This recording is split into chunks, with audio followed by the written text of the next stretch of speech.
నమస్తే. నేటి నా మంచి మాట. పరుల హింసించినట్లయిన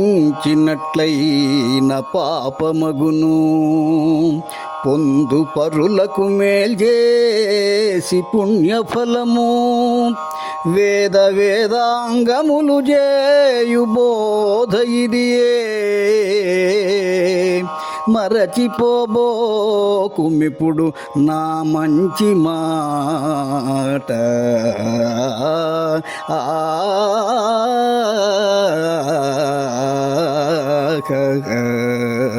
మిత్రులారా, పాపపుణ్యాలను సూక్ష్మంగా చెప్పాలంటే పరహింస పాపం, పరోపకారం పుణ్యం. ఈ సూక్ష్మ జ్ఞానాన్ని తెలుసుకొని చేతనైనంత అంటే శక్తి కొలది పరోపకారం చేయటం అలవర్చుకోవాలి. వేదాంగాలు కూడా ఈ విషయాన్నే చెబుతున్నాయి. కనుక పరోపకారం చేయలేకపోయినా పరహింస చేయకుండా కూడా కొంత పుణ్యఫలం సంపాదించుకోవచ్చు.